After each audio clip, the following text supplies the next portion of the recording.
All right, good to go. Good to go. Sounds like a plan. Good. I have got Yeah, you know it's episode 215, right? 215. I do know this week. I'm not sure what the date is though. It's the 31st. That's all right. Okay, so we're good. Well, Yes. to start it off, as always, I have another Who the Said That.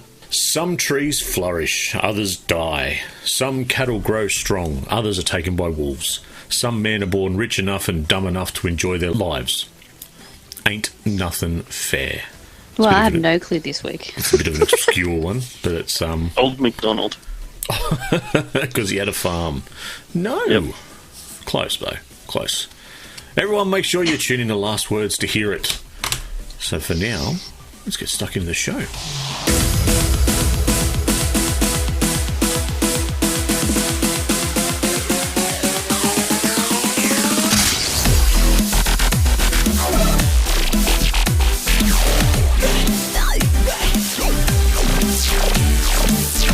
Welcome to episode 215 of the Aussie Gamers Express podcast. I am your host, Snoogs, and joining me again are my wonderful co-hosts, Rem and Greggio. How are you guys? Good, good, good. I am fit and fine. Fit and fine? That's good to Fit and hear. I think there's also another special guest in the background who might make herself known at certain times during the show. Yeah, That's- good chance. That's part of the fun, though, isn't it, guys? If that's what you call it, yep. Yep. So, once again, Lucas has left the reins in my somewhat capable hands. He said to me last week, it's great that he threw me in the deep end, and my only response to that was, that's only because I can stand up. So, it wasn't too much. But another week goes by, another apology for the amount of editing that will probably be needed. But No, I'm not apologising this time. no, nothing like that. No. I think he did a marvellous job editing last week. I don't think he had to sweat it too much, to be honest. Which Well, means we week's- didn't do a good enough job, so now we're literally letting the dogs off the chains. I am gonna rant like crazy this week. Rants and rants and rants. There's going to be like massive chunks of this show just cut out. So what we're gonna discuss is Destiny 2 and how it's not as good as Destiny 1. Fallout 4, why it's not an actual Fallout game. Why zombie games suck. And what else can we throw in there? Just to enrage me. Free games in the library. Oh no, we definitely have to talk about that today. Even if we don't talk about any of those, me and Snooks have a bone to pick with Mr. Lucas while he's not here to defend himself. Well, there you go. That's a show in preview. Some game talk and some news. Did we end up getting a game this week, guys? I tried really hard, but I didn't get there. That's all right. But I will definitely have one next week. I'll So- even make it a new game. That's my promise. Oh, good Excitement. stuff. I've already got a name for it. Do we? Should we wait till next week? Do you want a preview? Yeah. It's not exactly an original name, but it's It may still evolve, yeah. a name. It's a teaser.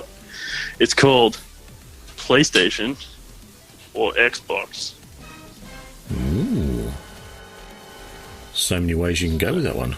Yeah, you'll have to tune in next week to find To out. find out. So we've also got the usual staple of what's that sound? Once again, I've picked something.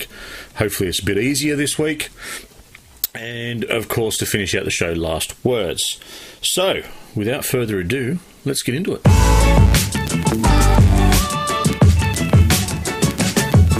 All right. Game talk. I'm going first, Game guys, because I've talk. got something to rant about a little bit. Go for it. All right. So last week we talked about the very funny and strange way that the classification board works within Australia, and in particular to We Happy Few. Now, I've been able to do a bit of digging and a bit of reading and a bit of research here, there, and everywhere, and I found the reason why it was actually denied classification. Here we go. there was thoughts about, you know, the drug use and the underlining tone and all this sort of stuff that was within the game. But it seems to be a little bit smaller than that and a little bit easier.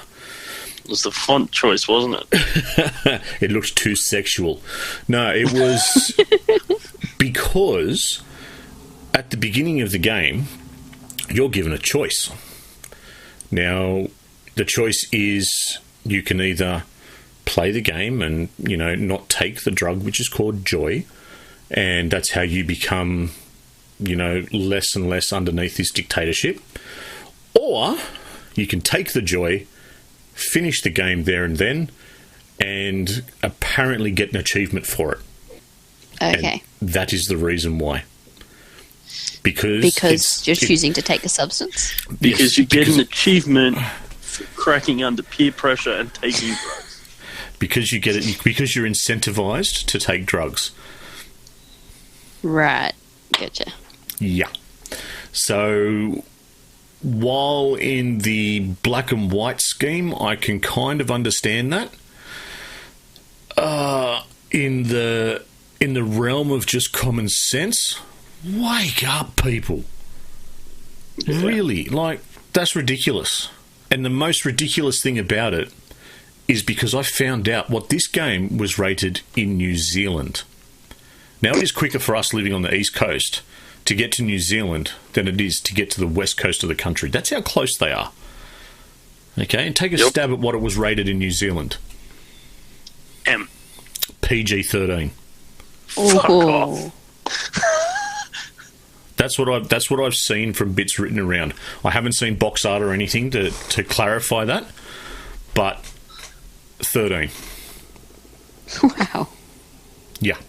So here we are, staring down the barrel of a minimum R rating if we're lucky, and that's probably if the developers can actually, you know, speak with the classification board and clear up, you know, whatever the issues and the official issues are, which is between those two.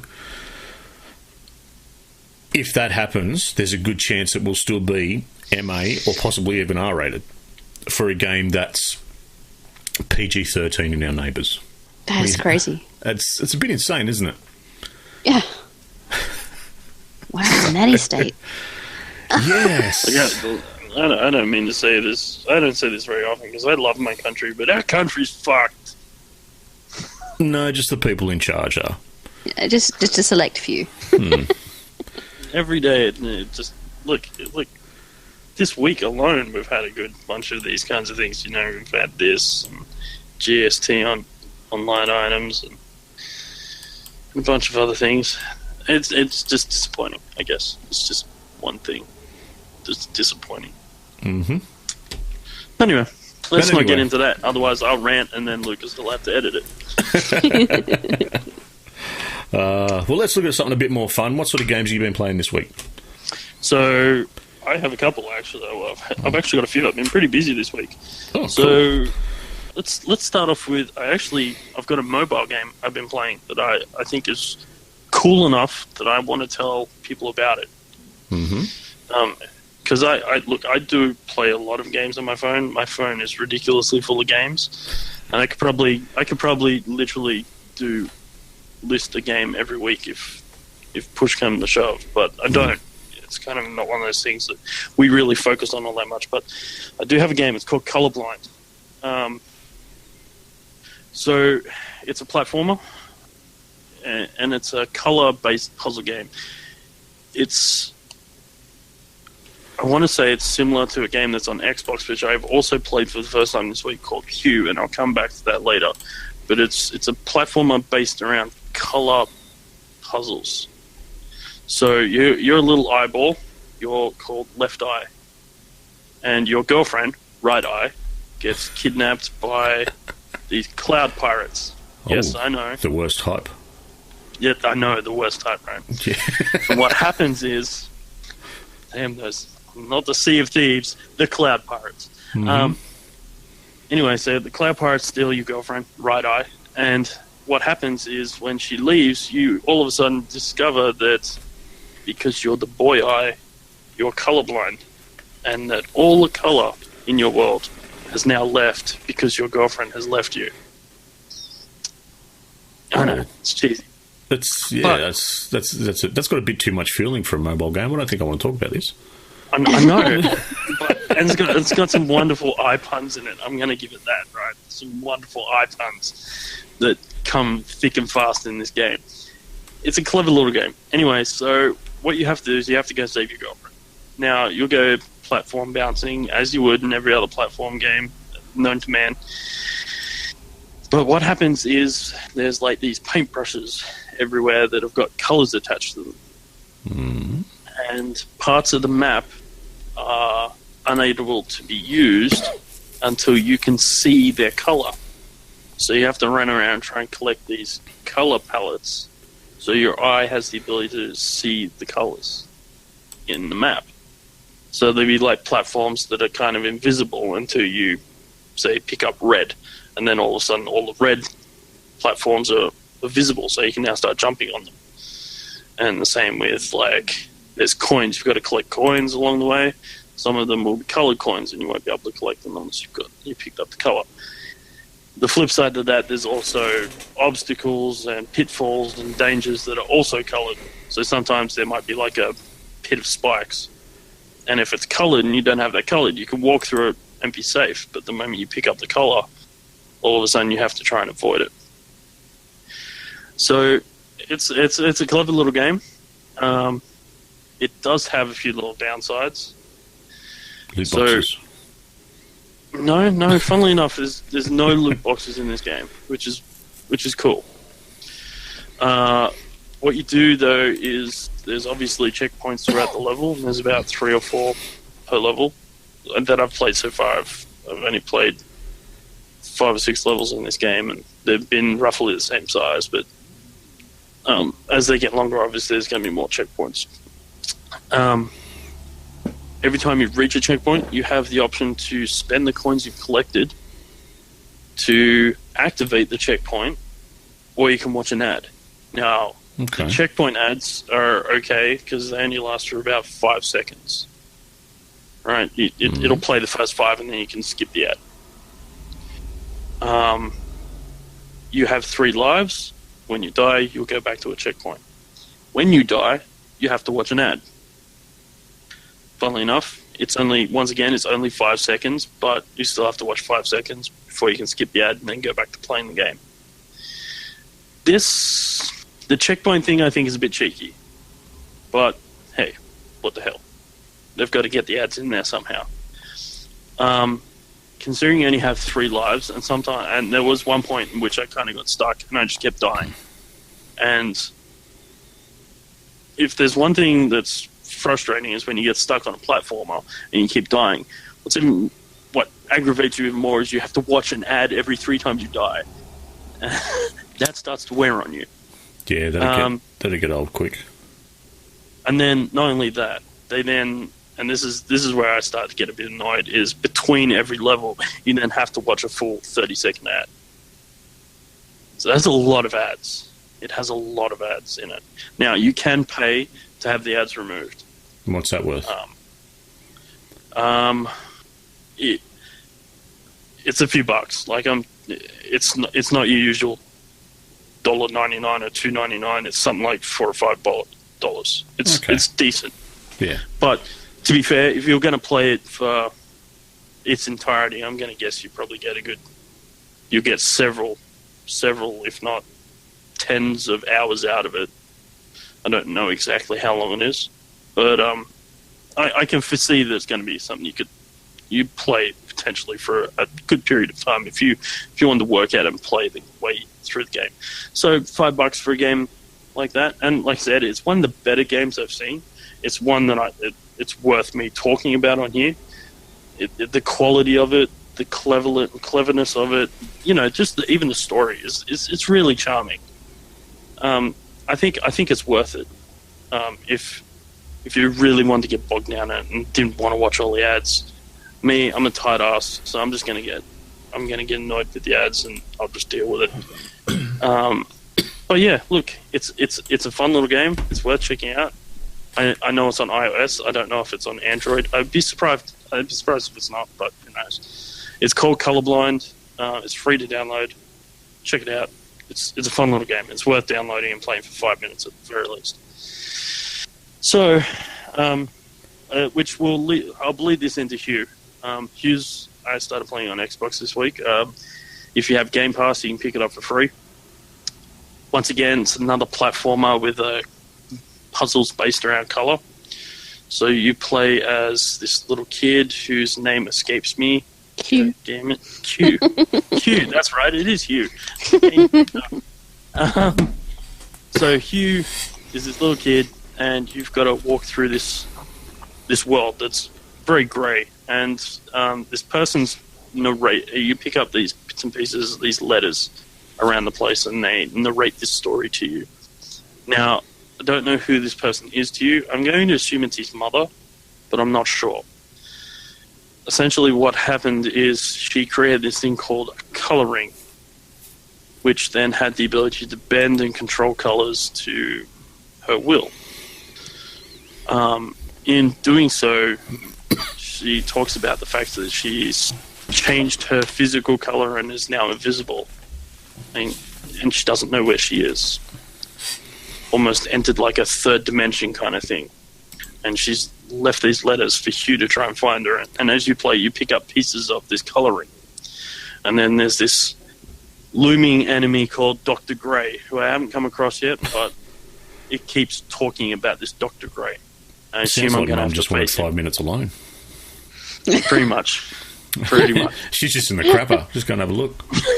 Just go on an expedition, Hugh. I need 5 minutes. Just find some, go clean your room of all the coloured pieces lying around.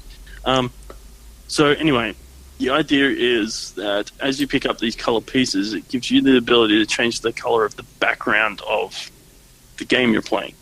Mm-hmm. So it starts off as grey, and the first colour you pick up is blue. And by changing the background from grey to blue, all of a sudden you can see objects that weren't immediately there. And this is where the similarity between the two games comes across. It's just that instead of colouring the items that are invisible, you're now changing the background, and you have to keep changing the background over and over again to try and find where it is. And you'll very quickly work out you actually have to kind of change it on the fly a lot. So you'll kind of jump, and then in mid-jump you have to change the colour because you're changing. So you're standing on a blue platform with a pink background, and you have to jump off the blue platform onto a pink platform, but you can't see the pink platform because it's a pink background. So you jump, change the background to blue, see the pink platform, land on it, and then do the same and try and traverse gaps and stuff like that, and remove obstacles, remove traps, stuff like that. Both are really interesting games to play. I'm going to try and remember how much Hugh was. I didn't write it down, unfortunately. I think it was a Games for Gold a little while ago. It might have been. Yeah, that's true. It was one of them anyway. It was either Xbox or PS. But I know if you've got Gamer Pass, it's free on Gamer Pass. Oh, it's $16 to buy if you have Gamer Pass. It's also 20% off at the moment, which also makes it $16. But if you miss it, either way, its full price is $20. So it's an indie game. Like I said, it's a very pretty game too. The way they've done the colors are really nice. Your character is the silhouette, so pretty much the main platforms and your character are all black, and then you're just changing the space in which you play a lot of the time. So once again, it's a cute game. Give it a look. It's well worth a look, at the very least. So. Oh, that's good. Well, just to give you a heads up as well, Colorblind is actually available on Android as well. That's pretty cool. As for mobile stuff, I've actually been playing a bit of a mobile game this week. Yeah. And it's Jurassic World Alive. Is this that AR game where it sort of puts dinosaurs? Yeah, puts dinosaurs into your real world. Yeah. So it's. Okay. I'll have to admit, it's not as cool as Pokemon Go. You're not exactly seeing, like, with Pokemon Go, you could set it up so that your you could use your camera. Yep. And then Pokemon would be sitting, in your lounge room or on the street or whatever. And that's how you catch it. This one, you're sort of in the area that you're in. You still see the streets and everything. And you tap on a dinosaur to send your drone out. And what your drone does is it shoots needles, sort of things, to collect its DNA. And then you can create the dinosaur in your park, and then later on down the track, once you've got up through a few levels, you can start fighting them against other people. Okay. That's interesting. So same sort of thing, you've got your Pokestops, but in this version they're supply drops. And the dinosaurs are pretty readily available. There seems to be a fair few around. So far I've got about 15 of them. Nice. Because I've just been trollsing around the city, and anytime I stop somewhere, I take a quick look and see what's around, just to see how it is. But another thing that's pretty cool. I don't think it's going to have the smashing success that Pokemon Go had, but it is definitely very cool and sort of ties in well with the upcoming movie. Yes. So, that's pretty cool. How about yourself, Rem? Have you had much chance to play anything this week? Oh, it's been pretty quiet for me this week. I have also played a new mobile game, which, the title alone is just so misleading. It's called Love Balls. I was listening to a song about that today. Say, everybody haven't seen my balls, they're big and salty and brown. If you ever need a quick pick-me-up, just stick my balls in your mouth. Ooh, suck on my chocolate salted balls. By a certain chef. Yeah, we're talking about mobile games, right? Not what yes, we do. Just you. Love Balls is like a... it's probably best played on a tablet, but you can play it on your phone. Mm-hmm. It's like a sketch pad, and you've got a pink and a blue ball, who are partners. Again, yes, this is so many nuances in this. So there's a blue, it's the boy, and a pink, which is the girl, and you've got to basically reunite them. They've been split up. So you've got to draw a line on this sketch pad to create a pathway for these two balls to get together again. Okay. And it's really interesting because, like, in some of the levels, there's no base ground or anything, so you sort of got to, like, hang the line off things to make sure it doesn't fall down and they don't fall down. And it's a bit hard to describe, but yeah, it's a really cute little game, interesting puzzler, and you get between 1 and 3 stars depending on how much ink you use. So the less ink you have to use, or more efficiently you do the puzzle, the more stars you get. So yeah, that's kind of a cool little one. Other than that, it's been pretty quiet for me, unfortunately, this week. That's all right. We all know what's going on there as well. You've got a little person you're helping to level up. She's quite time consuming. Well, some other stuff from me. I've been playing a bit more Destiny 2. Got to get stuck in the Iron Banner on the weekend. How'd you go? Let me ask the honest question here. How much do these guys expect you to play to be able to get all the Iron Banner gear in the length of time that it's actually up? I think Reggio's on mute. You're right. I was on mute. So, right.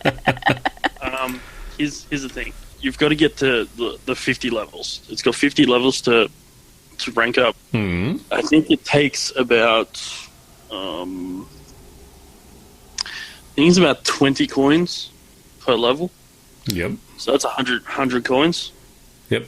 From memory. Actually, no, it's more than that, I think. I think it's 30. So that's 150 coins. You pick up about... I think for a loss, let's worst case scenario, you lose every game. Mm-hmm. I think you get 4 coins around. So the short answer is a shitload. However, to get the gear, you have all season which means I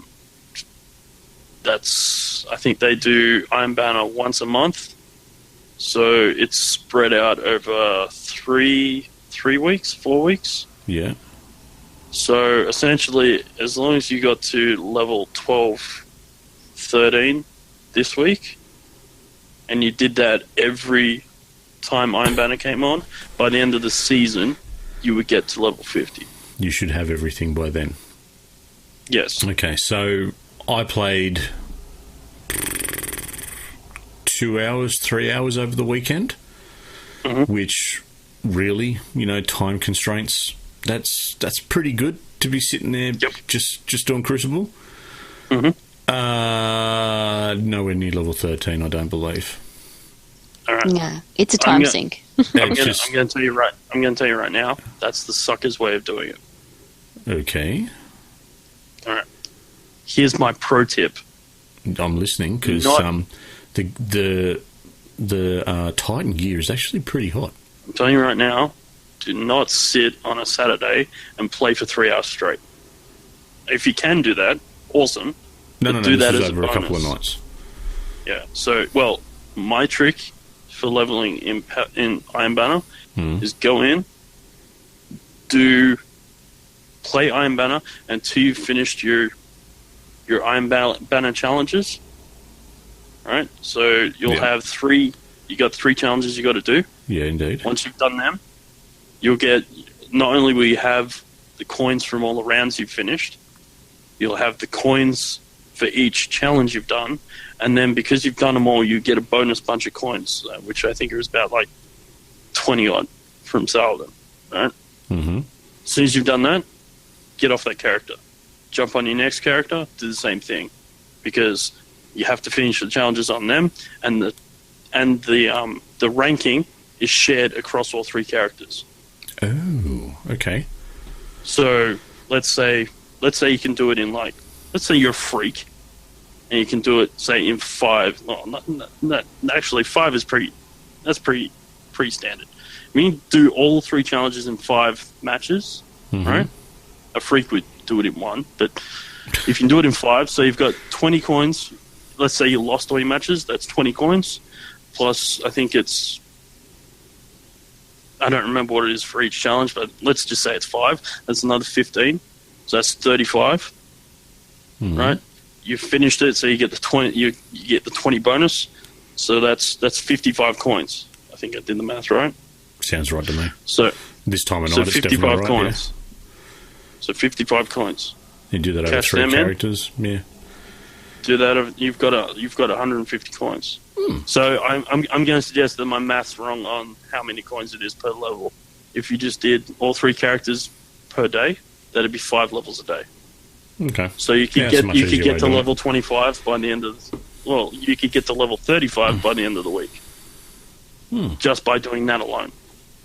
Which means by the time Iron Banner comes around next month, you do that again and you've already finished it out. Done. All right. Well, thank you for that. I'm glad I asked the question because I got quite frustrated with it because it was just I'm doing this stuff over and over again. I didn't actually pay a lot of attention to the challenges. I'm not sure even what they were when I was playing. But yeah, it was quite frustrating, and I was trying to think of a way that would that it would actually make it worthwhile to actually try and do the Iron Banner. But yeah, that works. That works all right. Yeah, look, it's all of it. Destiny is all about rotating characters and doing challenges now. Challenges are key. It's the only way you move through the game anymore. Yeah, is challenges and doing your weekly. They're trying to get this weekly mantra thing back that we used to have in Destiny 1. Yeah, fair enough. And that's how they're doing it. But with Iron Banner, it's a daily thing. You have to go back every day and do the same thing over and over again. Oh, cool. But like I said, if it only takes you 5 rounds, that's an hour. Doing an hour a day, as opposed to sitting there grind. You'll do more an hour a day that way than you will grinding out 3 hours on my own character on a Saturday. Yeah, fair enough. Oh, cool. Well, other than that, I did a few public events around the place on Mars. someone released the what was it called? Where you go and sort of Escalation protocol. Yes. They started that one off, which I didn't see any more than one level. I don't know what changed or what happened, but they didn't go to a level 2.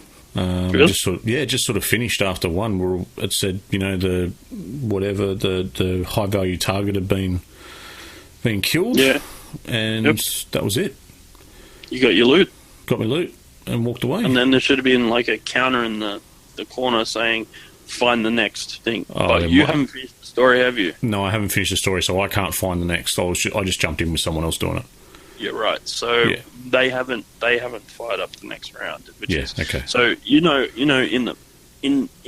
a public space, not the entire space, but like in an area, right? Yeah. You've got an area. So like I can't even think what they're called. But anyway, there's one area, right? Mhm. There'll be multiple escalation protocol points Yeah, on that yeah. part of the map. Yep. So what happens is you'll fire up one, you'll finish that level, and it will say you need to find the next tower, and then you'll have to run around and work out which of the next towers is the next one to fire it up, and it gives you like 50 seconds to do it. Oh, okay, I If get you you. don't do it in that time, it ends.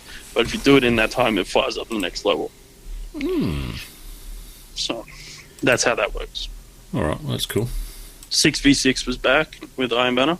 How'd you find it? I paid close attention to what you were saying the other week when you were talking about it, how that there was an issue where you'd have people with teams usually being match made with a whole lot of randoms.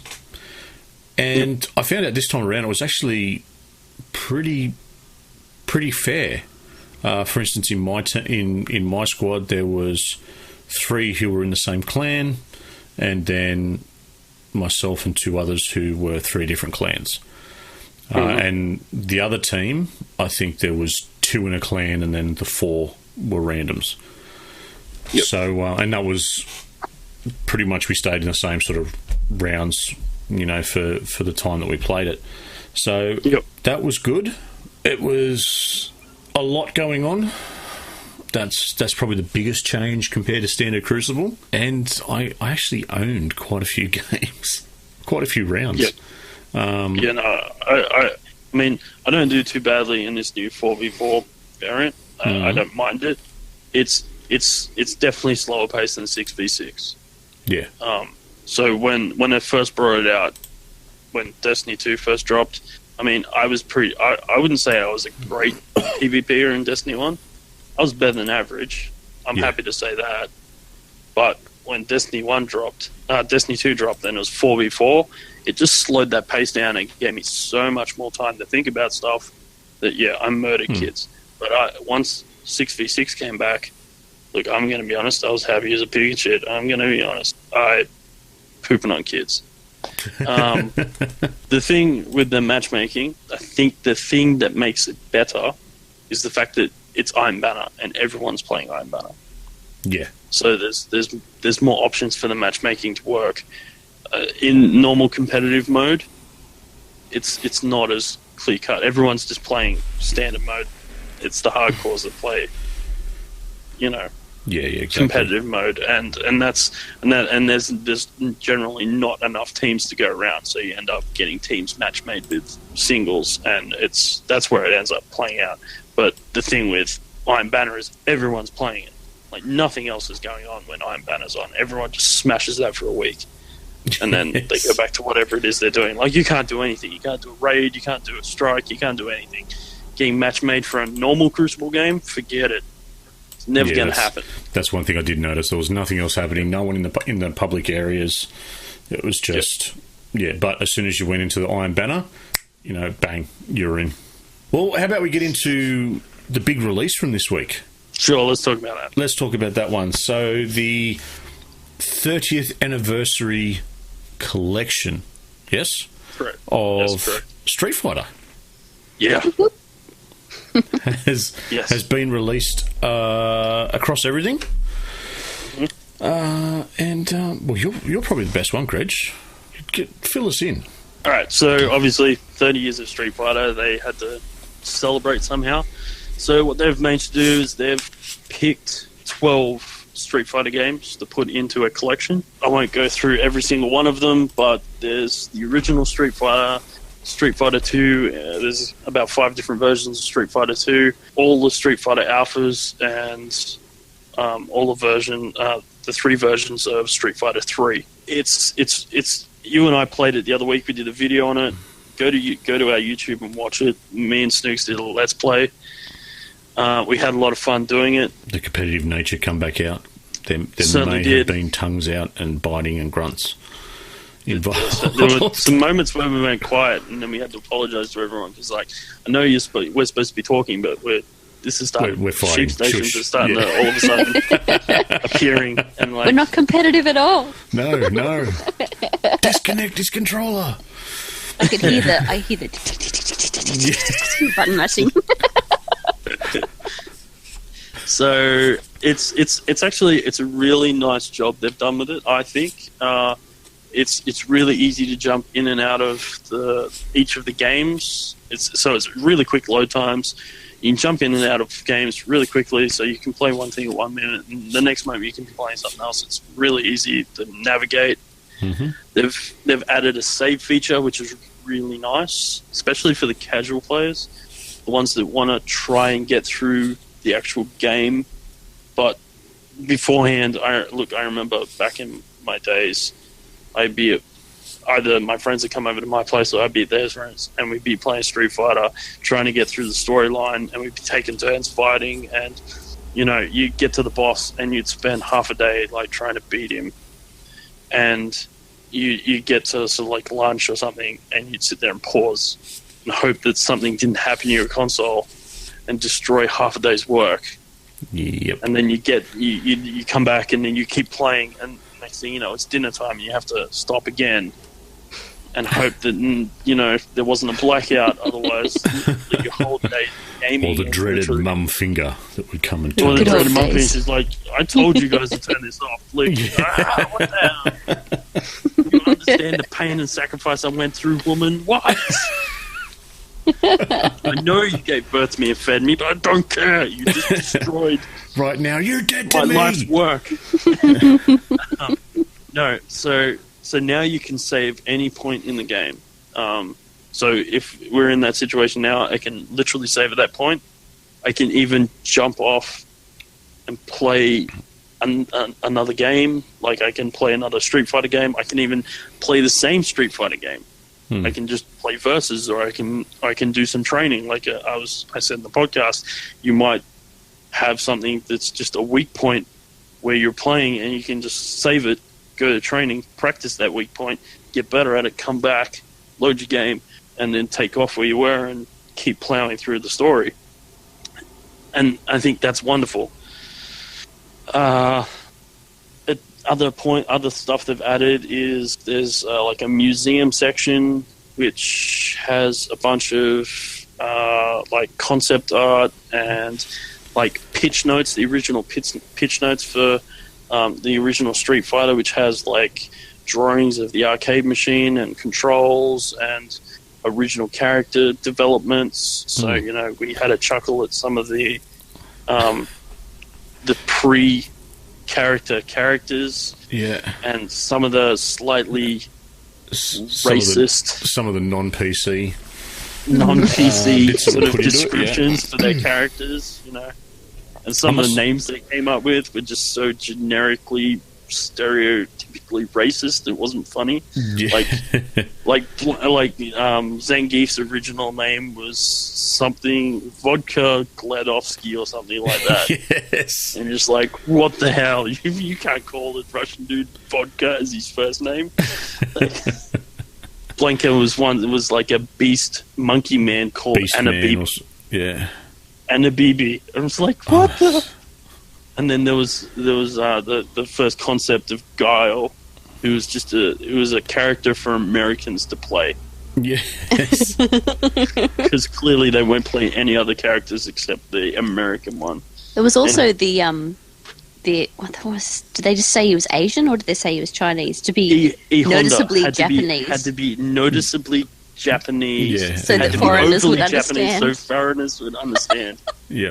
Wow. Look, it's look, It's the It's 80s at its unbeatable. finest. but it's the age of it. Yeah, it's the Yeah. 80s at its finest. You got to take it in the time it was concept. written, It was actually And- something that was... and it's humorous. Yeah, and it was actually my favourite part of it. I'm not big on remastering games or anything like that, as I've said in the past. This it's a little bit different because it is an anniversary edition. But actually having those little bits and pieces in the museum, it was brilliant, and it was such an eye opener as well. And Yes. so much fan service. Yes. Just little things in the background, and trying for that nostalgia look as well, with the fact that you can have the interlacing lines on the screen, or Yep. you can have the outline so that it makes it Yep. feel like it's an old arcade Arcade machine. You can have a border with the old arcade art Yeah, around the screen, so it looks like you're playing on an arcade machine. Yeah. Hmm. Yeah. Look, it really. I think they've done a really nice job of. They've taken some very little things, and it's a very gentle sort of touch, and in doing so, have made something. I personally think, is a must-have for any fan of this brand. definitely. Of this game. If you're Definitely. a Street Fighter fan, you should probably get this. You should really get this collection. Yeah, You may have a copy of all these games elsewhere, but to have them so you can play them in one space, and like I said, you can chop and change between them like clicking fingers. It's that easy. yeah, And plus all those little things, that you see, like I said, the little load spindle being Blanca doing his spinning move.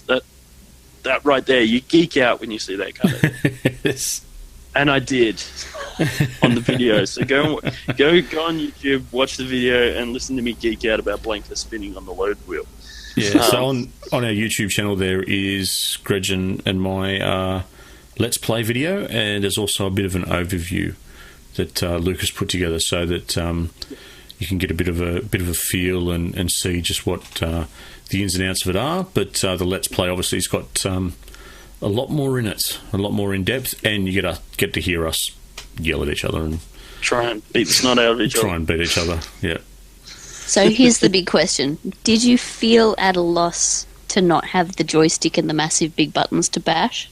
Yes. I think Pat definitely did. Are you investing in an arcade machine now just to stick your Xbox inside? And No, it's not that. I'm one of the people that I enjoy fighting games like Street Fighter, your Mortal Kombat, but only as a casual thing, and really only if a mate's sitting next to me. yeah, I don't that's fair go a enough. lot out of my way to go and play them. When we were doing the Let's Play, it was a couple of things where it's like, I'll use this character, and I think I picked Ryu, and I'll use this character because occasionally I can, pull off a Hadouken, and I think it was the second move, and I threw one out. So it's only very an occasional sort of thing for me, but loads of fun with someone else. It was really good, actually. Yeah, I really enjoyed making the Let's Play with you, but to be fair, like I said, let's make no bones, I'm the Street Fighter fan. Yes. I really like Street Fighter. I've always enjoyed it. I've always enjoyed playing with mates, and that's 9 times out of 10 how I played it. But at the same time, I will happily sit and grind through a story by myself, Yeah. just because, It's that's Street the Fighter. only way you get the practice to the point where you can pull off a raging demon against your friends. Yeah. Even if he I does got away block from the it a first couple of two. times. Yeah, you got lucky, you. But I gotcha. He That's got me all that matters. eventually. Yeah. So the answer to that is I should watch out for the arcade machine arriving on the front doorstep. Yeah. Yes, you might have to. No. I'm happy playing with the controller. I'll callus up these thumbs once again without any issue. Another game. You guys ever played or any had much view or of a look at of Star Citizen? No. Space game, yeah. Yeah, space game. So it's a a PC-based space simulator. Kind of like Dangerous Elite and... Sorry, Elite Dangerous and like Eve and stuff like that. Yeah. I think Star Citizen is one where you can have factions and all this sort of jazz where, you know, there's potential to actually you lose real world money because of how much you've spent playing the game. Anyway, I've got a bit of a news story about it. Yep. And when I say a bit of a news story, I say, wow. What a news story. Okay. Empyrean Games is offering an expensive new add-on pack for the hugely ambitious Star Citizen. The Legatus pack, it comes with 117 ships and 163 extra things like, you know, upgrades, skins, so on and so forth. Would you like to take a stab at how much it costs? How many ships? 117. I'm going to say, I'm going stupid, right? Mm-hmm. I'm going to say somewhere around $300-400. It's higher, isn't it? Look at it this way, all right? To get access to be allowed to buy this pack, you have to have already spent $1,000 on the game. Oh, Right, God. so If you probably haven't another spent- 1,000. If you haven't spent $1,000, you actually get a 404 error when you try to click on it. So the cost Wow. of this upgrade pack, the Legatus pack, is $27,000.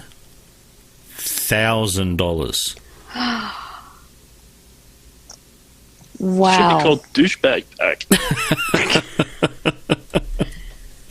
Wow. So, yeah, the $40 season pass, I'm not going to bitch about that anymore. That seems quite Yeah, reasonable now. Yeah, I think I'll just hand it I can't over. tell my friends I bought this pack. Who goes around saying, "Oh, you know, I bought the Legatus pack"? Really? You spent $27,000 on a game? Yeah. Yeah. Wow. After having to pay Like $1,000 already. about how much something is before you can't tell people about it. So he's talking about a T-shirt. He's like $7.50. That's a bargain. If you said it's like $170, you'd be like, I can't tell someone I spent $170 on a shirt. So you don't go walking around, you know, telling people about it. But if it's bargain, you do. It's like $7.50 bargain. In this instance, I would never. I'd change my name. I'd change my details. I'd skip the country. There's no way I could tell someone I spent that much money on a game. Mm-hmm. That's epic. In other news, the game itself, since release, it was a crowdfunded project to begin with. Yep. It's definitely the most successful in history. So far, it's raised more than $185 million, and it was $35 million of that in 2017 alone. Well, I'm going to say their profits will probably spike after this. Yeah, I'd be interested to see how many people actually pick it up. I'd like to believe. I'd like to have faith in the world and believe that the world will turn around and go, "That's stupid. We're not doing it."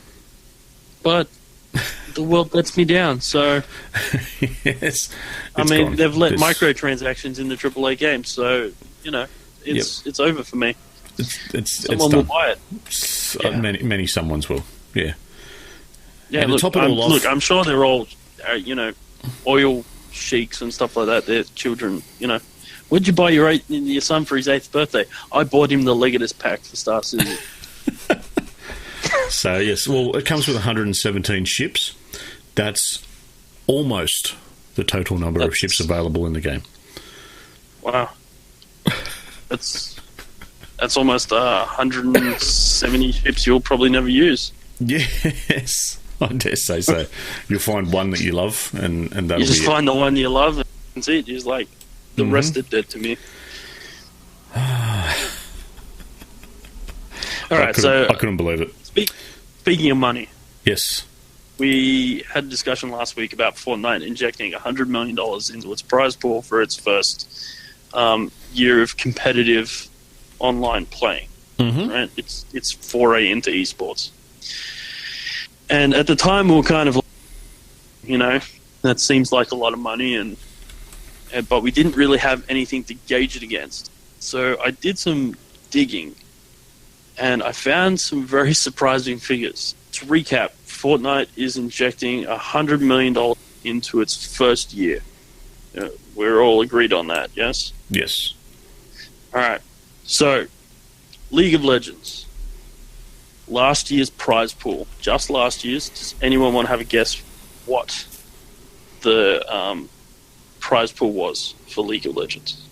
I can't guess because you told me. Oh, okay. So it's $5 million. I did forget. I did tell you that, didn't I? It's $5 million. All right? Yep. So that's a big jump. So I thought, all right, that's kind of weird. So I looked at CSGO. I found in the last 6 years, the last 6 years, the prize pool over 6 years has been $55 million. For BlizzCon, from 05 to 17, with 52 tournaments in that time, its prize pool was $9 million. Wow. ESL, the Intel Extreme Masters, which is a bunch of tournaments. There's 144 of them over an 11-year period. Mm-hmm. The prize pool, $9 million. So well short of the hunch. So I looked up which individual games, because like the ESL and the BlizzCon, they're leagues, which is why there's so many tournaments.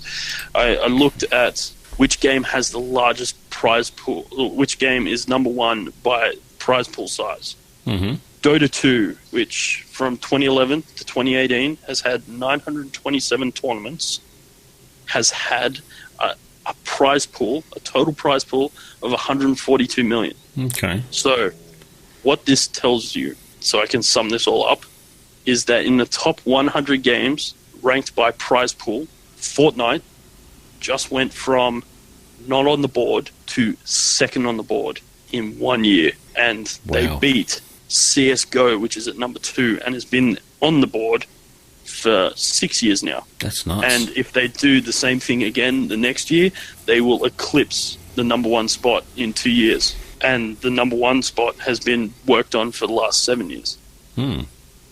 So we now have something to gauge against. That's not just a lot of money. That is a shitload of money. That is obscene amount of money. Oh, God. Well, they might not be able to do it again next year.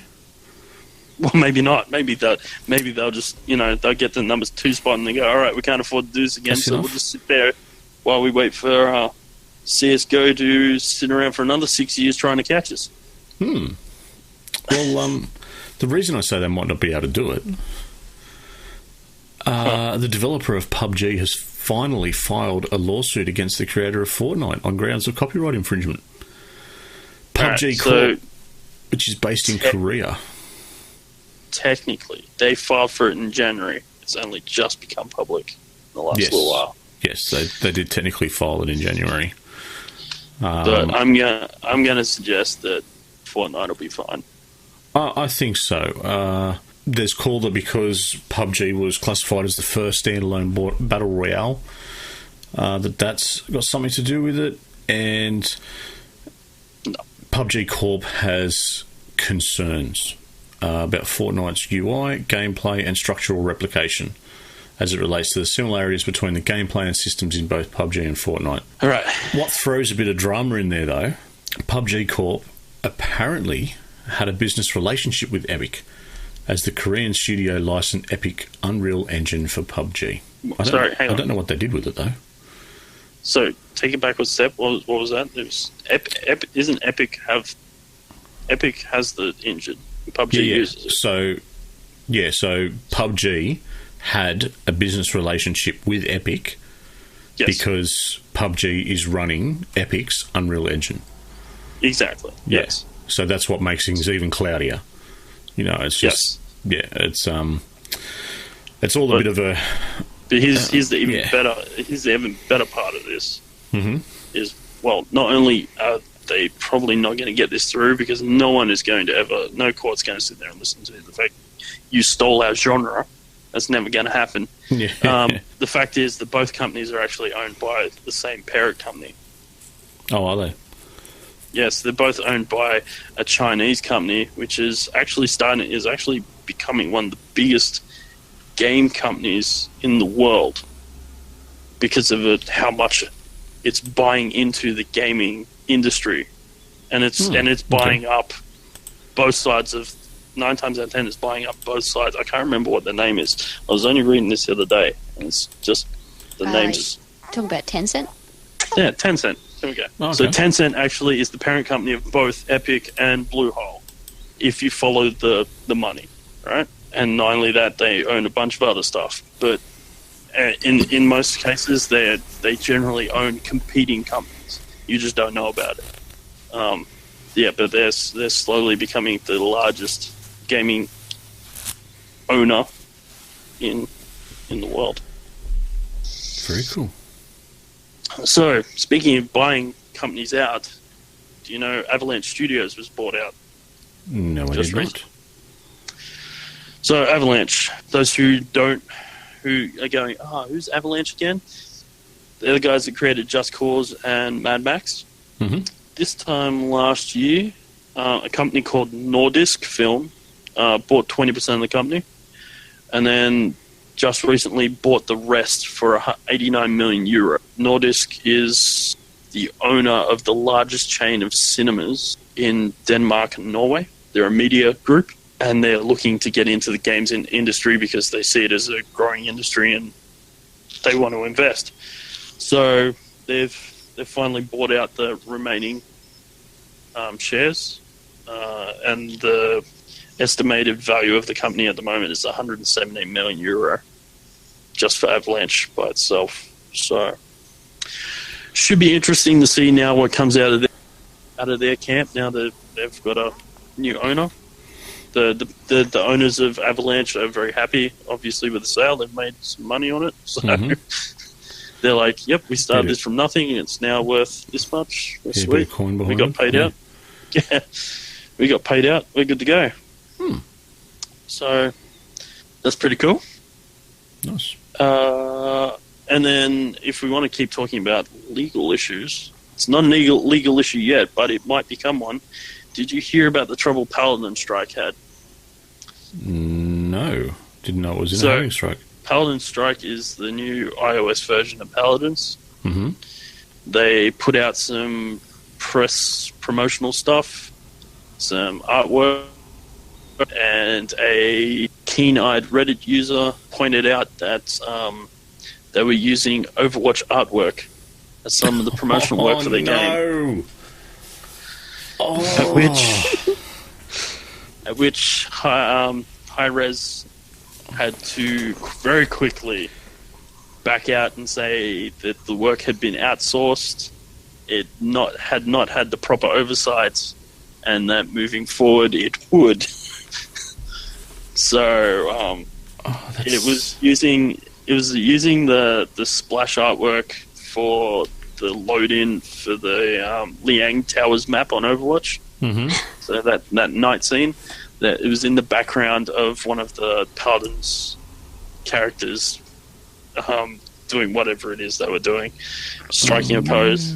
And someone pointed it out to him, and whoopie day. Oops, indeed. So. Well, something a bit more fun. A game that Lucas and I spent a couple of hours on, maybe, I don't know, spent a bit of time on during the week, was H1Z1. Another game that's going to get sued for having Battle Royale mode. Oh, it had it first. It just wasn't a standalone. And look, if PUBG are going down this route, they're going to have to sue a lot of people. Yeah, well, when you actually compare the two to PUBG, because H1Z1's the same sort of vein, you know, it's military style. It's very much, you know, trying to. It's not so much jump around, run and gun. It's a bit more tactical to a point. There's a lot of people playing H1Z1 that played Fortnite because a lot of people jumped to get out of the way. And it's the big difference, though, it runs beautifully. it is absolutely stunning. I'm talking it's running a steady 60 frames. It's, not really having any issues. You don't get to pick where you drop on the map, and there's a few mechanics that are slightly different compared to other battle royales that are out there at the moment. But when you still get dropped out of a plane, you're in a parachute. You apparently can steer the parachute. I'm still working that out because it doesn't really seem to do all that much when I try. I pretty much just plummet to the ground at great speed. But awesome. That being said, I'm not half bad at it. To be fair, you have played a lot of Fortnite, so you should be starting to get good at battle royales. I should be able to do something. Yep. It's very different. You've got around the map on the ground, you'll find standard sort of equipment and weapons. So there'll be makeshift armor, a motorcycle helmet, and just basic guns. Mm-hmm. But then there's a lot of supply drops, and I mean a lot. They'll be dropping from the time you start right up until the end of the round. And when you open up those, you can get your gold weapons or your purple style weapons. Those ones that increase in power and ability. So things like a sniper rifle with a good zoom on it, and things like that. That's what you won't pick them up just lying on the ground.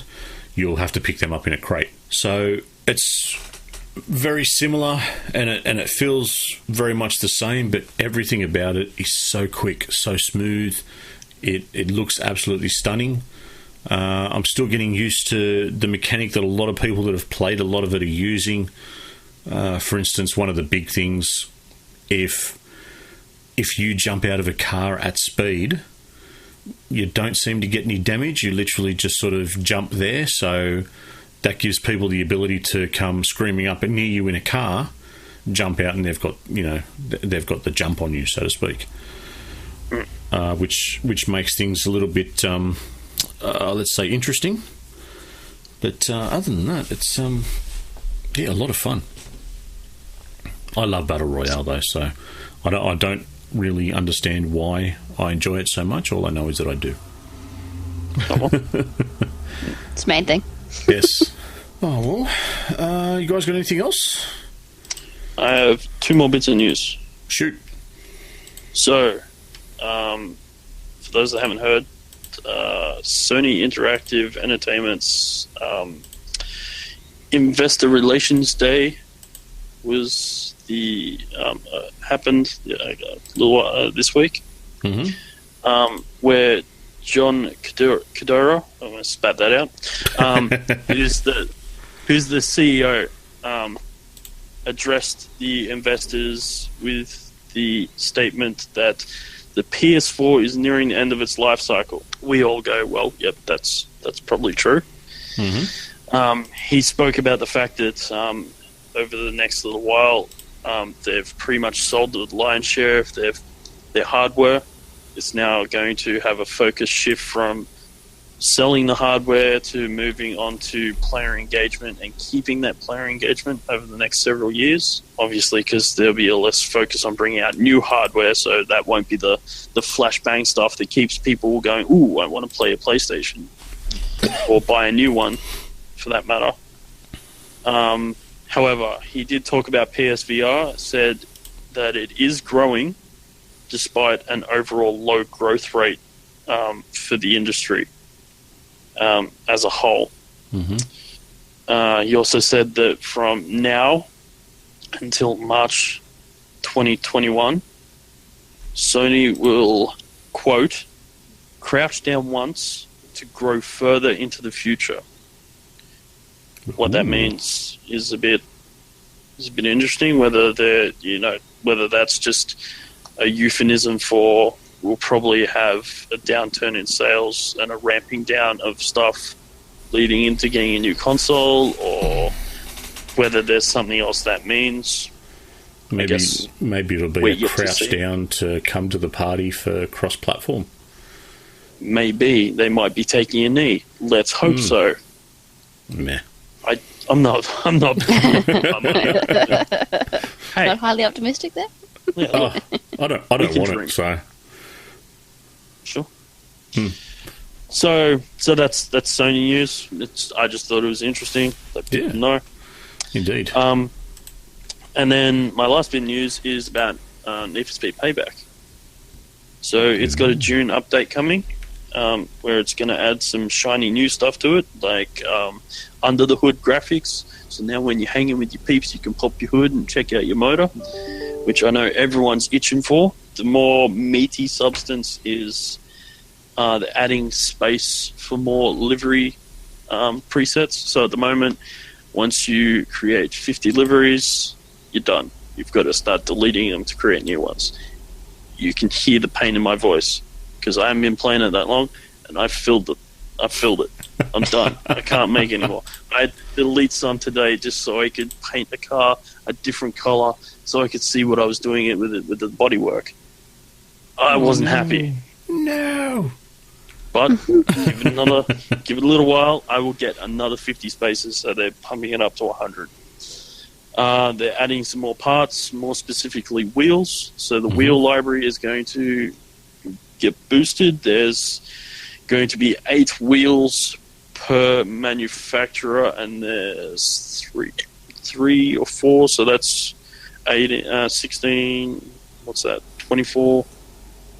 Yeah, 24, 32 wheels added to the library. That's not bad. The other interesting things are level caps. So for those that played it, there's a level cap on the cars. Some of the cars are capped at a lower level, obviously, because, they think that those cars shouldn't be able to compete with some other cars. They don't want, I don't know, a Mini Cooper being able to defeat a Lamborghini Aventador. They think that's ridiculous. Well, obviously someone talked to them and said, well, in the real world, that is a possibility. So they're removing the level cap from those cars. So you can now have a Mini Cooper that can beat an Aventador. On top of that, adding a couple more cars and all the usual tropes that come with an update. So, yeah, that's my news for this week. I think that's all my games for this week. So I'm good. Well, I've got one more bit of news, but I'll get to that after I've had a quick chat about another game. I went back and tried to finish a game this week, predominantly last night. So I went back and put Far Cry 5 in and thought I'll go back and... because I still haven't finished it.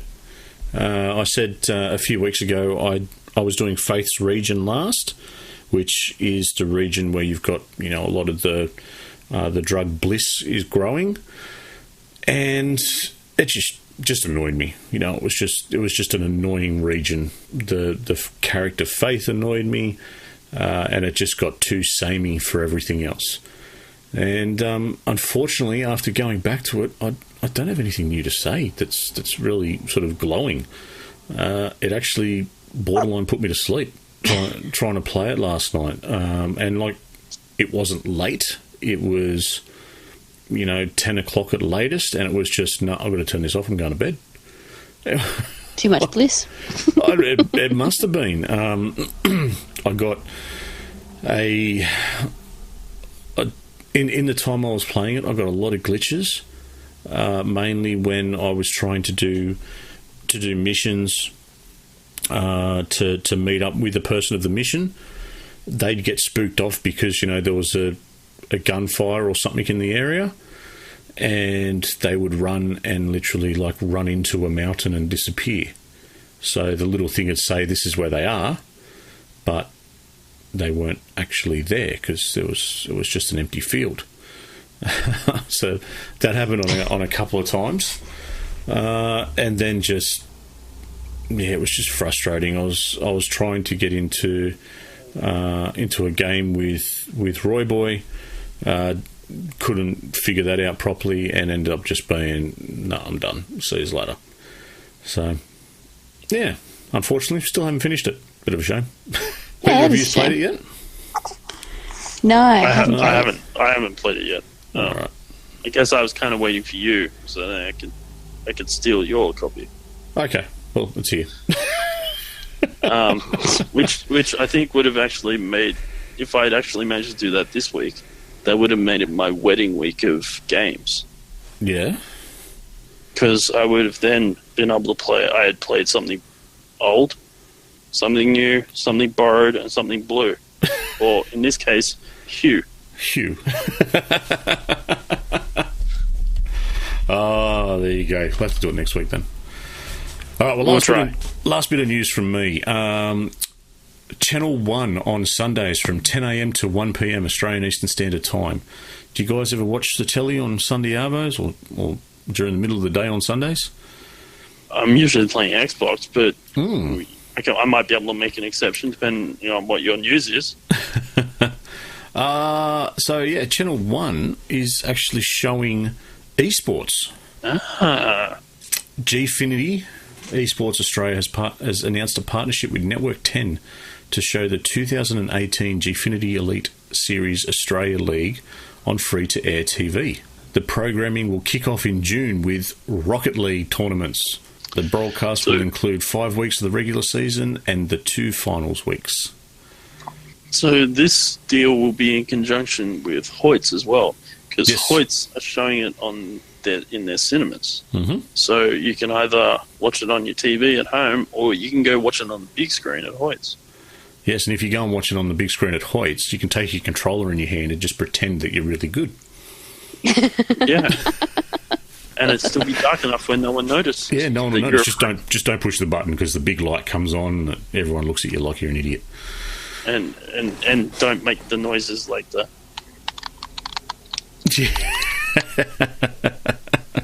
Because that's a dead giveaway too. Yes. Everyone will be looking around going, who's playing? Yes. So I thought that was pretty cool. Something little to share to finish up the news for today.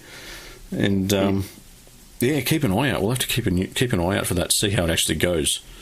Yes. Sure. Right. So that's it for that, unless anyone's got anything else. Only one quick one that I thought I should follow up on. So last week I was talking about the Hungering Deep DLC for Sea of Thieves was coming out. Yes. I've learned a little bit more about it now, in that it's a limited time event. There's some new shopkeepers selling new things, but the biggest part of it seems to be the introduction of Meg. So if anyone likes giant sharks, instead of giant squids, I guess, yeah, you might want to jump on in to the limited time event. I believe Meg sticks around after the event finishes, but not as powerful as during the event. You can also get a Meg for the front of your ship. So, yeah, if anyone's playing Sea of Thieves, probably a good time to jump in with that DLC before it finishes. Oh, I'm so giving that a crack. Kraken. You got it. Well done. Terrible dad joke of the night out of the way. And moving on. Well, that's it. On to... What is it, guys? What's that sound? What's that sound?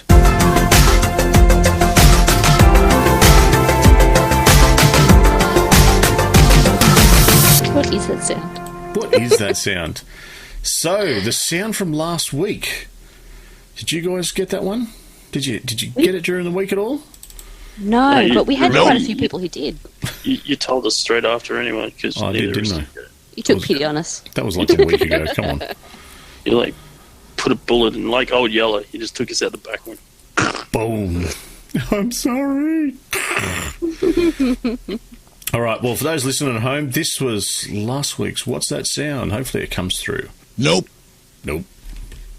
Did you hear that one? We had a lot of fun with it. I remember that much. Nope. Yeah, definitely. So that's the construction worker from Team Fortress 2.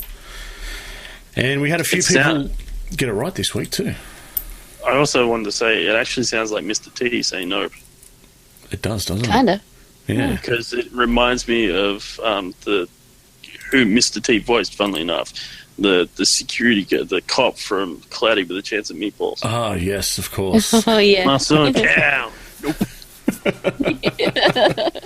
So we had a few people put in an answer for it this week. So we had Brindley and Martin were both right, and Zachary Courtney had a crack at it as well, but he missed out. And also, over on Discord, I actually got a message from Shadow Walker Oz, who thought it was, what did he say? Multiplayer announced for Halo. Nope. Nope. So, thanks everyone for listening. I've still got to have a chat with Lucas about trying to get you some prizes. I'll see what I can dig up anyway. And, we'll get those over to you soon. Hopefully. Maybe. Probably. It won't be a $27,000 DLC. No, it will not be. It will not be. It will not be the Legatus edition. All right. It'll be the legless edition. There's me and Snooks playing Star Citizen drunk. It'll be a video. Do the legless edition. That'd be hysterical. Except there'd probably be a TV pulled off the wall. That's it, I'm And then- done. Actually, that's a bad idea because I'm pretty sure drunk enough we'd probably end up buying the Legatus edition. And one of our wives will kill us. Yeah, or both. Or both. Yeah, Possibly both. possibly both. Well, that's All right. a definite endorsement right there, isn't it? You ready for this week's What's That Sound? Do it. All right. It's a little bit longer, and hopefully it comes through loud enough. Let us know. Here we go.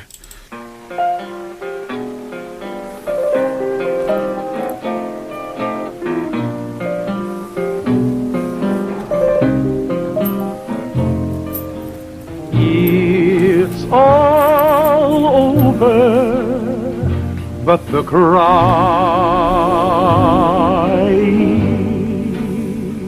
Did you hear it? You're having Lucas issues. Yeah, I heard bits and pieces. Oh, what? I could probably still take a guess at what I think it is, but I'm probably well off the mark. See, I have a thought, but unless I hear it again, I'm not going there because I know all the songs from that genre, that series, We're thinking the same thing. and if it's not, I'm moving on to another guess. I'll try it again. Hold on a sec.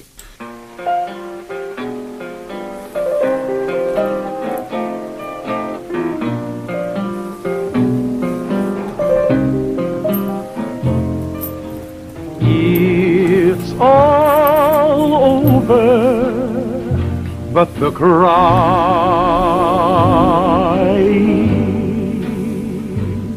Look, is it what I'm thinking? Because surely you know what I'm thinking. Kind Right, of. you can bleep out the answer anyway. Yeah. Is it a It is. Yay! That's what I was thinking too. Yes. Very topical this week. Yeah, look, I could bet, I probably got maybe a second worth of, between all the little bits and pieces I glued together there. Yep. But yeah, that's my guess, and I was right. It's actually from the release trailer. There you go. There you go. See, there's probably another hint. There's probably a bit too much of a hint. No, I think people are smart. You'll have floodgates open on that one. Floodgates on that one. Yep. Oh, that's good. So there you go, guys. To be fair, I'm surprised we didn't talk about that in the news. I'm Hmm. kind of... I was going to talk about it last words. Well, now we've completely ruined What's That Sound, because now people are now going to be waiting for last words and go, they're going to talk about the answer. We're going to have to cut this whole bit out now. Just cut it all out. That's the way. Cut it out, Lucas. Cut it out. Cut it out. Cut it out, Luke. Well, after the beep. Ready? Beep. Look, now you can have all this in there. And people are going, have what in there? You'll never know. You'll never know. Ever no. G'day everyone, editing Lucas here, and I just need to have a response to what's just been suggested on the podcast to cut out that section because we don't want to ruin the What's That Sound. But what I'm thinking, and maybe it's the salesman in me, but why would we remove a section of the podcast that would make people want to listen to more of the podcast? I think it's going to stay. See yous. So there you go, guys. That's what's this sound for this week. Yes. Yes. All right, tongue twister. If you've got any ideas or want to have a stab, make sure you send us a message over on the Facebook page, or if you're on a Discord channel, hit me up, flick us a PM over there, and you might be lucky enough. We might get you a game or something. Let us know what it is. Get it right, you will get a thumbs up from me. What You at more least could get you that. want? You'll at least get that. You'll probably get more, but you'll at least get a thumbs up. At least get a thumbs up. All right, guys. Well, on to last words.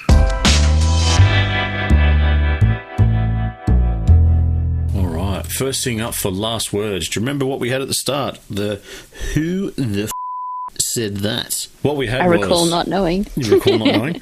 Some trees flourish, others die. Some cattle grow strong, others are taken by wolves. Some men are born rich enough and dumb enough to enjoy their lives.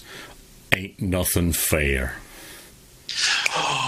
Is that a certain John Masterson? It is indeed. Oh, nice one. Well done. See, I was little close to accent the on old the end. McDonald at the beginning. Yeah. I knew it was farm boy talk. I was just like, that's farm boy talk for sure. Yep. No one else talks about trees and cows. So there you go. Yeah, that was John Marston from, of course, Red Dead Redemption. And I do have to apologise for last week.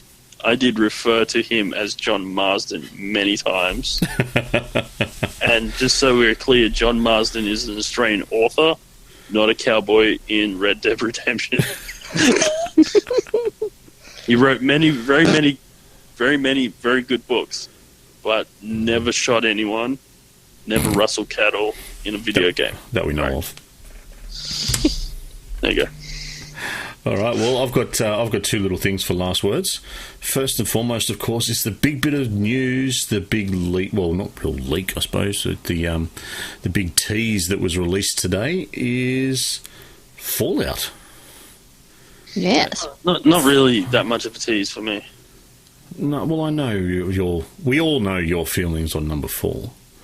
It's kind of that was kind of a tease, like Well, Grandma maybe doing a striptease for you. It's like, I don't need you to don't see that. know, mate. Maybe Fallout 5 to 74 they got it right, and now Fallout 75 is the one. Let's put it this way: they got 4 so wrong. It's gonna take them 70 odd games to get it right again. Jeez. So not 75, sorry, 76. 76. Yeah, so Fallout 76 was released today. There's some information up on there's no information because there isn't any yet. But there is a video which is up on our Facebook page, and I dare say I'll chuck it up on the website before the week is out. Do you have any predictions about what it is? I have a theory. I have a theory behind it all. That theory is that it is going to take place entirely inside Vault 76. I've got another little theory. Mm-hmm. It'll be somewhere in the Colorado mountains. Ooh, that's a good theory. Do you reckon it'll still be a wasteland, or will it be lush? See, that depends. If you dig into the lore on it, it's going to be more geared towards like rebuilding and all that jazz. But yeah, my prediction is going to be in the Colorado Rocky Mountains, something like that. It's going to be in the mountains, but my suggestion is the Colorado Mountains. Okay. There's 2. Oh, sorry. And to be fair, I specifically say Colorado.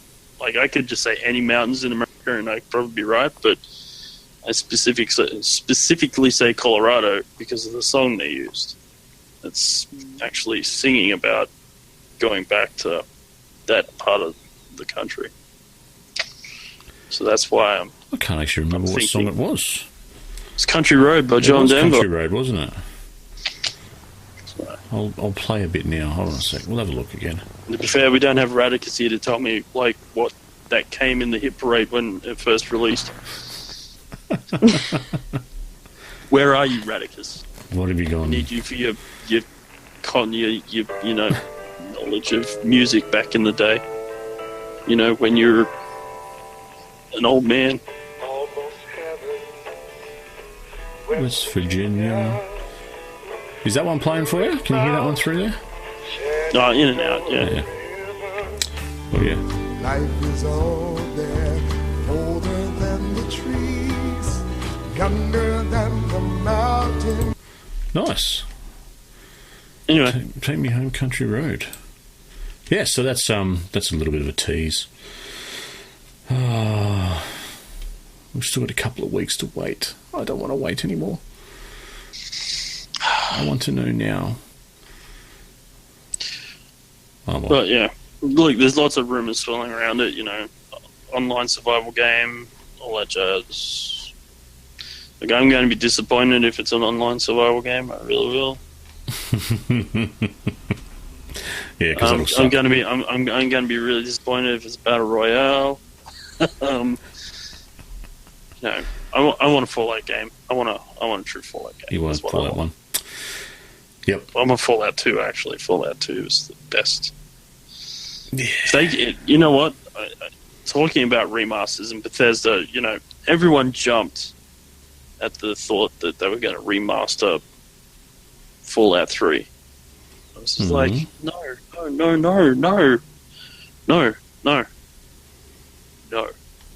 Because I'm starting getting tired of companies just remastering shit, just so they can take more money off us. So I was glad that it wasn't that. Yeah. That's all I'm saying. All right. I'm obviously starting to get tired at the end of this because I'm starting to get ragey again. Starting to get to the point where Lucas is going, Cut him off. Well, one last thing that I've got is I couldn't actually find when this was written, but it's the first time I've actually seen it pop up in some level of official state. And do we all remember which one was it? Modern Warfare 2. Yes. And the good old No Russia Yes. Yes. level. Now, from the information I've got here, is that No Russian is now being voted as the most controversial video game level ever created. Which Really? it's kind of a given, really, after anyone who's played it, but it's... well, no, not for me. Not for me. No? Like, I wouldn't say it's a given. I would have said it had stiff competition with a couple of levels that I've played in the last decade of gaming. Yeah, probably true. There's a few Grand Theft Auto ones in there, and I was going to say the torture scene with Trevor Phillips. yeah, that's pretty That's full going on. to come close. That's pretty full on. What else do we got? The whole game of Manhunt. Just every single level.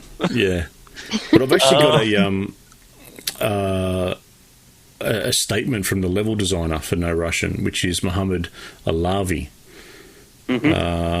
So it's and what he's actually said is actually quite insightful as to why they created it.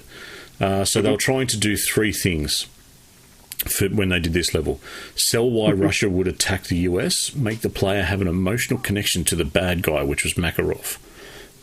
And they wanted to do that in a memorable and engaging way. In a first-person shooter where you never leave the eyes of the hero, it's really hard to build up the villain and get the player invested in why he's bad. It isn't really relevant whether that makes you enjoy the entertainment experience even more because you're being naughty, or it engrosses you further into the story and makes you resent your actions. What's relevant is that the level managed to make the player feel anything at all. So I know the first time I played No Russian, I hated the person that I was there with. I don't think I actually fired a bullet the first time I walked through it.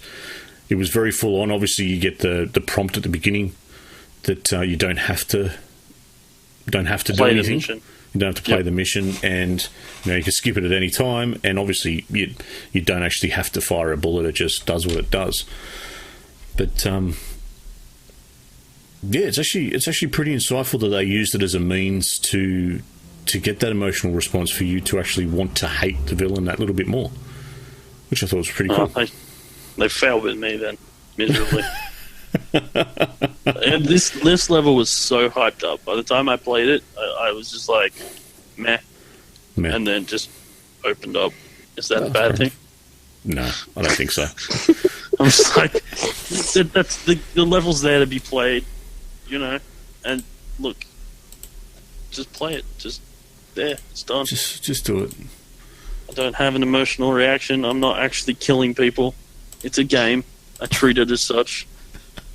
Yeah, I guess what you're saying is like... Just like with Trevor, I didn't hesitate to stick those, that card batteries to the dude's nipples. Jeez. Go nuts. I must admit I did jump straight into that one. So shock factor is nothing. Yeah. To be fair, I did get a little squeamish when it came to like picking up the can of gasoline, started pouring on him. I went, yeah, I'm starting to feel bad now. This is going to end badly. No, it did. In the back of my mind, I did start singing "Stuck in the Middle of You" with you. So, I guess that makes me sick puppy too.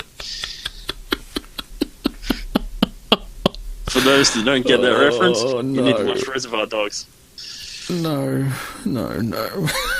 They did cut off his ear too, so Yeah. Like, seriously, that's cut straight from that movie. I'm pretty sure. Oh, jeez. There you go. Wow, what powerful last words we've had. They've just devolved into. Sorry, Luke. The kids have gone out of control again. Oh no. Oh well, guys. Any other last words? No, not really. No, just check out the video for Street Fighter. We had a ball making it. We hope you have a ball watching it. Mm-hmm. Other than that, happy gaming until next week, and I will have that game PS4 or Xbox. Sounds like a plan. And All right. and maybe or maybe not. Luke might be here to keep us in line. If not, I promise we'll devolve into something else by the end. Nah, that's all good. It's part of the fun. I know. That's why I promised. All right, guys. Well, that's enough from us, I think. Thank you very much to everyone who's gotten to this far through the show. I don't think we've devolved quite as far as we did last week. We're still going on track. Be sure to check over on YouTube to have a look at those videos, and especially our little Let's Play, because it was a lot of fun to make, and we hope you guys have as much fun watching it. And also check on over to our Facebook page, and even as well AussieGamersExpress.com, because there's been a lot of news going up this week. That's it. Until next week, I have been Snooks. I have been Ramutha. I have been Reggio. Cheers. Whoa. Peace. Well, here we are once again at the end of this week's show. If you're still hungry for more video game content, then head over to the Aussie Gamers Express Facebook page and give us a like. We also have a heavy presence over on Twitter and YouTube, and their links are waiting for you in the podcast description. This podcast is available for your convenience through Spotify, iTunes, Stitcher, TuneIn Radio, and more. Thanks again for listening. Catch you all on the next episode of the Aussie Gamers Express Video Game Podcast.